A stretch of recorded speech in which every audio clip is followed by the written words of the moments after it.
Sir great morning శంకర్జీ. Sir మనం అనుకున్నట్టు ఆ, చాలా మంది ఎక్స్పెక్టేషన్సే కాదు, ప్రతి ఫౌండర్ గుండె చప్పుడు కూడా ఓ న్యూస్ 8లో వెబినార్ లింక్ కానీ, యాష్ గారిది వెబినార్ లింక్ కానీ, లేదంటే మన కొత్త వెబ్సైట్ లింక్ కానీ, ఓఎస్కి సంబంధించిన 2.0కి సంబంధించినటువంటిది అది కానీ, ఇంకా ఇతరత్ర విశేషాలు, ఇతర అంశాలన్నీ కూడా అందులో వస్తాయని ఆశిస్తున్నారు సార్. ఆశించడం తప్పులేదు సార్. మనకి ఎప్పుడు మన వాళ్ళు చెప్తున్నారు, వాళ్ళు పర్ఫెక్ట్గా ఉన్నారు సార్. మన ఆన్ పేస్ టెక్ టీమ్ కానీ, అడ్మినిస్ట్రేషన్ కానీ, ఎల్సీ మెంబర్స్ కానీ, యాష్ ముఫరా గారు కానీ అందరూ కూడా పర్ఫెక్ట్గా ఉన్నారు. వాళ్ళు మనకు ఏమి మెసేజ్ ఇవ్వాలో అది పర్ఫెక్ట్గానే ఇస్తున్నారు. కానీ మనం ఎక్స్ట్రా అంచనాలు చేసుకుని అలా ఉంటుంది, ఇలా ఉంటుంది, ఇలా అని చెప్పేసి ఎక్స్పెక్ట్ చేసుకొని మనం ఇంతవరకు ప్రయాణం సాగించినాం. మనం కాన్ఫిడెన్స్గా ఉన్నాం. మీరు, నేను, మనలాంటి వాళ్ళు కొంతమంది కాన్ఫిడెన్స్గా ఉన్నాం. కానీ కొంతమంది అంటే ఆ, ఒక ఒక 20% పీపుల్, మన ఆన్పేస్ ఫౌండర్స్ ఒక 100% అంటే 80% పీపుల్ మీలాగా నాలాగా మనం చాలా కాన్ఫిడెన్స్తో ఉన్నాం. బట్ ఒక 20% మంది ఎక్స్పెక్టేషన్స్ చేసుకుని తగ్గట్టుగా జరగాలని వాళ్ళు నిర్ధారించుకోవడం అనేది చాలా తప్పు సార్. అది ఎందుకంటే అది మన చేతుల్లో లేదు, యాష్ ముఫరా గారి చేతిలో మాత్రమే ఉంది. ఆయన మాత్రమే తీసుకురాగలరు. మనం ఎక్స్పెక్ట్ చేయడం తప్పులేదు. బట్ ఓ న్యూస్ 8 నిజంగానే మన ఫౌండర్స్కి ఒక టర్నింగ్ పాయింట్ అవుతుందని ఆశిస్తున్నాను. ఎందుకంటే నాకున్న ఇన్ఫర్మేషన్ ప్రకారం అయితే ఓ న్యూస్ 1 నుంచి ఓ న్యూస్ 8 వరకు మాత్రమే ఇవి ఉంటాయి. ఈ నోట్స్ వెరీ వెరీ ఇంపార్టెంట్ కాబట్టి ఇవి సేవ్ చేసి పెట్టుకోండి అని చెప్పి మైకెలిస్ గారు చెప్పారు మనకు. మైకెలిస్ గారు గత వారంలో చెప్పారు మనకు. ఈ ఓ న్యూస్ 6 అప్పుడు చెప్పారు, ఆయన ఖచ్చితంగా చెప్పారు. ఈ నోట్స్ 1, 2, 3, 4, 5, 6, 7 అనేది కమింగ్ 8 కూడా, ఇవన్నీ కూడా మీరు సేవ్ చేసుకుని పెట్టుకోండి, మీకు లైఫ్లో అవి చాలా ఉపయోగకరంగా ఉంటాయని చెప్పి అన్నారనమాట. అంటే వాటిలో అంత వాళ్ళు జస్ట్ ఊరికే వర్డ్స్ మాట్లాడినారు, కానీ అవి ఆచరణలో తీసుకుంటే దాదాపుగా వాళ్ళు ఈ 2018 నుంచి 2025 వరకు కూడా, జూలై వరకు కూడా ఎంత కష్టపడ్డారో ఆ కష్టం అంతా ఆ 8 పాపప్స్లోనే ఉంటుంది సార్. అదే మన బిజినెస్కి కీలకమైనటువంటి అంశం. చాలా ఇంపార్టెంట్ పాయింట్ ఆఫ్ వ్యూ ఏదంటే ఈ బ్యాకప్లో ఉన్నటువంటి, బ్యాక్ ఆఫీస్లో ఉన్నటువంటి పాపప్సే. కాబట్టి మనం దీని గురించి ఆలోచన చేయాలి. No issue. మనకి నెక్స్ట్ అంతా ఓ న్యూస్ అనేది కంటిన్యూ అవుతుంది. ఓ న్యూస్, ఆన్ ప్యాసివ్ న్యూస్ అనేది ఒక ఛానల్, మంది ఓ న్యూస్ అనేది ఒక ఛానల్ ఉంటుంది. అఫీషియల్గా దాంట్లో మనకి బ్యాక్ ఆఫీస్లో పాపప్లో మనకు వస్తూనే ఉంటాయి. అవి కంపెనీ స్టార్ట్ అయినా కూడా వస్తూనే ఉంటాయి, ఎటువంటి ఇబ్బంది ఉండదు. బట్ ఇప్పుడు మాత్రం ఓ న్యూస్ 8 అనేది ఇట్స్ ఫైనల్ సార్. నాకున్న అంచనాల ప్రకారం 7 ఇయర్స్ కంప్లీట్ చేసుకొని 8 ఇయర్స్, ఇప్పుడు 8 ఇయర్ జరుగుతుంది జూలై 24th నుంచి.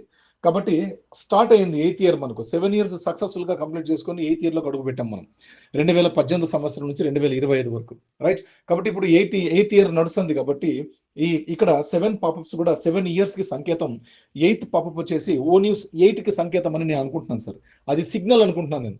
ఇంకా మనం బయటకు వచ్చేస్తున్నాం, ఓపెన్ అవ్వబోతున్నాం అని చెప్పేసి జూలై అనేది మనకి బెస్ట్ ఆపర్చునిటీ కూడా అవుతుందని నేను ఆశిస్తున్నాను సార్. ఎందుకంటే ఈ నెలలోనే మనకి ఫౌండర్లకు సంబంధించినటువంటి ఏదో ఒక గొప్ప అంశం జరగాలి, జరిగి తీరాలి సార్.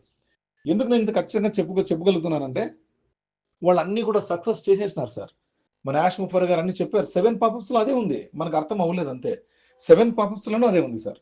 మన కష్టాలు ఉన్నాయి, కంపెనీ యొక్క కష్టాలు, ఫౌండర్ల యొక్క కష్టాలు, కంపెనీ యొక్క స్ట్రాటజీ ఎలా డెవలప్మెంట్ చేసుకుంటా వచ్చింది, ఎలా ఎదుర్కొన్నారు యాష్ గారు. ఆయనకి ఎవరు అండగా లేరు సార్. ఒక్క ఫౌండర్లు మాత్రమే అండగా ఉన్నాం, అదే గర్వంగా చెప్తారు. మన గ్లోబల్ ఎల్సీ మెంబర్లు కూడా అదే చెప్తున్నారు. ఫౌండర్లు మీరు కేవలం మీరు ఉన్నారనే ఉద్దేశంతో మాత్రమే యాష్ గారు నాకు ఇంతమంది మద్దతు ఉన్నారు, ఇంతమంది ఆశీస్సులు నాకు ఉన్నాయని చెప్పేసి ఆయన ఆహర్నిశలు అంత కష్టపడికి సిద్ధమయ్యారు, సాధించి మన ముందుకు రాగలిగారు అని చెప్పేసి గ్లోబల్ ఎల్సీ మెంబర్లు మనకు ఎవరో ఒకరు మనకు ఒక ఇంటిమేషన్ ఇస్తూనే ఉన్నారు. కాబట్టి ఇదంతా మనకి ఒక శుభ సూచకం సార్. కాబట్టి ఓ న్యూస్ 8 అనేది ఫౌండర్ల లైఫ్ లో ఇట్స్ అ టర్నింగ్ పాయింట్ అవ్వాలని మనస్ఫూర్తిగా ఆశిస్తున్నాను సార్ నేను. Right sir. ఎందుకంటే ఈ వాయిస్ కూడా ఈజీగా మనం ఎక్కడైనా మనం పోస్ట్ చేసుకోవచ్చు, ఎందుకంటే జరుగుతున్న విషయాలు.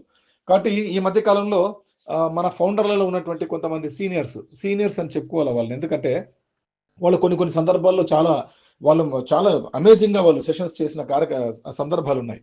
కాబట్టి అట్లాంటి వాళ్ళందరూ కూడా ఈరోజు ఏమైపోతున్నారంటే ఆ, అందరికీ ఫౌండర్ని డిసప్పాయింట్ చేసుకుంటా, డిగ్రేడ్ చేసుకుంటా, ఆన్ ప్యాసివ్ డిగ్రేడ్ చేయడం చాలా తప్పు సార్.